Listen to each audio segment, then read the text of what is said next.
एक बार एक इंसान अपनी जिंदगी से बहुत परेशान था।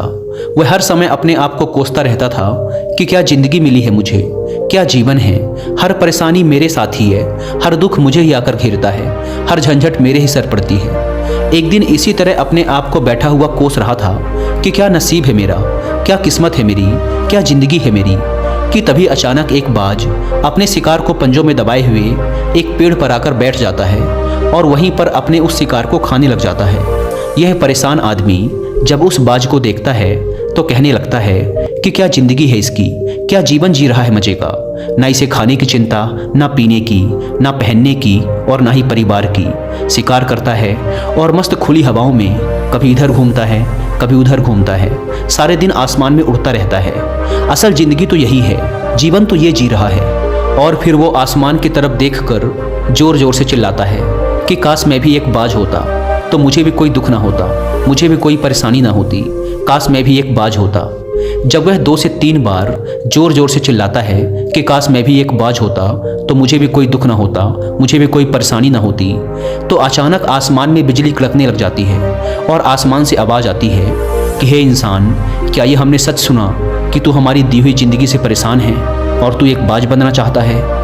तो इस आकाशवाणी को सुनकर यह इंसान हैरान रह जाता है और आसमान की तरफ देखकर कहता है कि हाँ, मैं सच में अपनी इस ज़िंदगी से बहुत परेशान हूँ, क्योंकि हर परेशानी मेरे साथ ही है, हर दुख मुझे ही है, हर तकलीफ़ मेरे ही साथ है।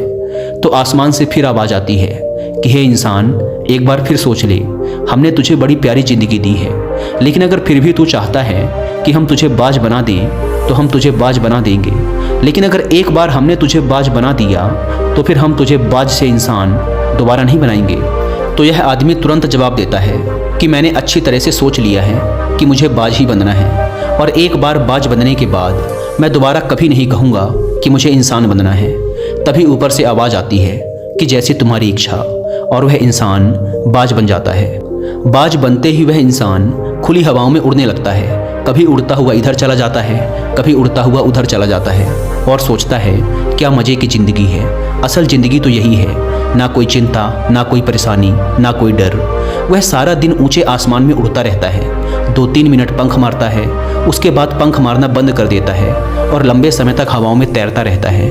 इसी तरह हवाओं में तैरते हुए शाम का समय नज़दीक आ जाता है तो वह सोचता है कि मेरे पास रहने का एक ठिकाना भी होना चाहिए, मेरा अपना एक घर होना चाहिए जहाँ मैं रात में आराम कर सकूँ।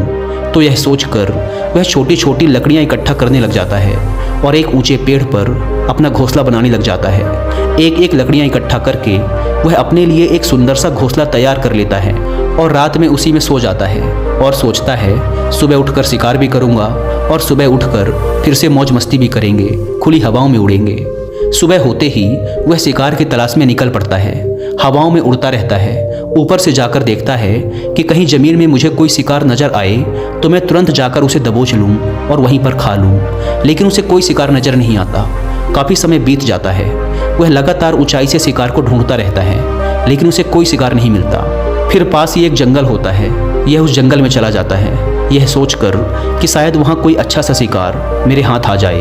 यह जंगल के ऊपर उड़कर शिकार को ढूंढता रहता है, जंगल के अंदर जाकर भी शिकार को ढूंढता है, लेकिन इसे वहाँ भी कोई शिकार नहीं मिलता। शाम का समय नज़दीक आ जाता है तो मायूस होकर वापस अपने घोंसले की तरफ लौट रहा होता है कि रास्ते पर थक कर एक पेड़ के ऊपर बैठ जाता है। जब यह उस पेड़ के ऊपर बैठा होता है तो उसकी नज़र एक बीमार चिड़िया पर पड़ती है जो कि घायल अवस्था में होती है। यह तुरंत जाकर उसे दबोच लेता है, उसके पंख निकालकर अलग कर देता है और उसे खा जाता है। उस चिड़िया को खाने के बाद वह अपने घोंसले की तरफ उड़ जाता है और रास्ते में सोचता है कि चलो बीमार चिड़िया ही सही, लेकिन कुछ तो खाने को मिला।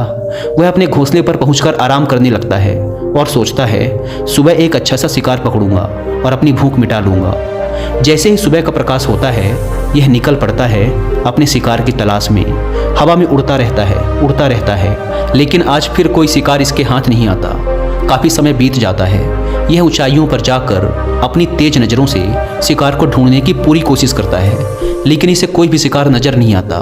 फिर यह पास के उस जंगल की तरफ चला जाता है, लेकिन इसे वहाँ भी कोई शिकार नहीं मिलता। इसी प्रकार पूरे दिन उड़ते उड़ते शाम का समय नज़दीक आ जाता है तो यह निराश होकर वापस लौटने लगता है और रास्ते में एक पेड़ पर आकर बैठ जाता है। सोचता है शायद आज फिर कोई बीमार चिड़िया मेरा इंतजार कर रही हो, लेकिन हर बार किस्मत मेहरबान थोड़ी होती है। आज इसे कोई बीमार चिड़िया नहीं मिलती। यह थक हार कर वापस अपने घोंसले की तरफ चल पड़ता है और घोंसले पर पहुंचकर भूखा प्यासा ही सो जाता है और सोचता है कल सुबह एक बड़ा सा शिकार पकड़ूंगा और आज की भूख भी मिटा लूंगा।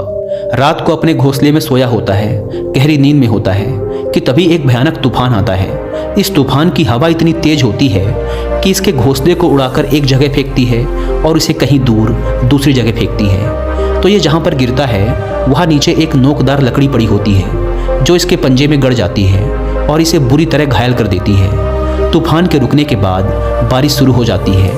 तेज बारिश होती रहती है पर यह किसी तरह से पेड़ों के नीचे छुपकर बैठा रहता है। बड़ी मुश्किल से इसकी रात कटती है। जब सुबह होती है तो बारिश रुक जाती है। बारिश के रुकते ही चारों तरफ खुशियां छा जाती हैं, चारों तरफ हरियाली छा जाती है। नदियां और झरने तेजी से बहने लगते हैं। सब कुछ फिर पहले के जैसा हो जाता है। लेकिन ये बाज अब पहले के जैसा नहीं रहा। इसका पाँव बुरी तरह घायल हो चुका है। इसके पंजे में जो लकड़ी लगी थी उसकी वजह से इसका पंजा बुरी तरह छत बिछत हो गया है। और मैं आपको बता दूं कि बाज का जो पंजा होता है वह उसके शिकार को पकड़ने के लिए सबसे ज़रूरी होता है, क्योंकि बाज अपने पंजों से ही अपने शिकार को पकड़ता है, दबोचता है और फिर अपनी चोंच के माध्यम से नोच नोच कर खाता है। लेकिन अब इस बाज का पंजा बुरी तरह से घायल हो चुका था और वह पिछले 2 दिनों से भूखा भी था। यह शिकार की खोज में थोड़ा सा उड़ता है कि शायद फिर कहीं कोई बीमार चिड़िया इसे मिल जाए, लेकिन कहाँ बार बार कोई बीमार चिड़िया मिलने वाली थी। वह कुछ देर तक उड़ता है लेकिन फिर भूख और दर्द के मारे थक कर एक पेड़ पर आकर बैठ जाता है। वह पेड़ पर आकर बैठ तो जाता है लेकिन उसे पता नहीं था कि यहाँ एक और मुसीबत उसका इंतजार कर रही है। और वह मुसीबत यह थी कि 8-10 कौवों का एक झुंड मिलकर इसे परेशान करने लग जाते हैं। इसके ऊपर आकर इसके घाव में चोंच मारने लग जाते हैं। उन्हें भी पता चल जाता है कि यह बाज घायल है और भूख की वजह से कमज़ोर भी है।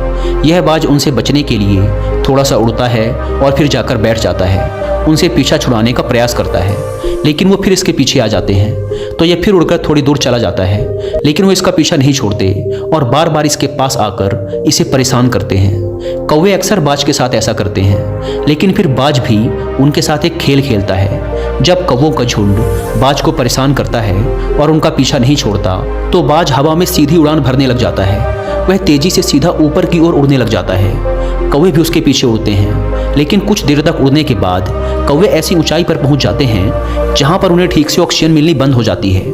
उनका दम घुटने लग जाता है, उनकी सांस रुकने लग जाती है। तो फिर वो वहां से ऊपर नहीं जा पाते। पर क्योंकि बाज तो बादलों से भी ऊपर उड़ सकता है इसीलिए वो तो ऊपर चला जाता है लेकिन कौवे वहां से ऊपर नहीं जा पाते और वो नीचे आने लगते हैं। तो इस तरीके से बाज उनसे अपना पीछा छुड़ा लेता है। लेकिन ऐसा करने के लिए, इतनी ऊंची उड़ान भरने के लिए इस बाज के पास उतनी ताकत नहीं थी, क्योंकि ये भूखा भी था और घायल भी था। तो ये उड़ता और थोड़ी सी दूर जाकर बैठ जाता और कौवे फिर आकर इसे परेशान करने लग जाते।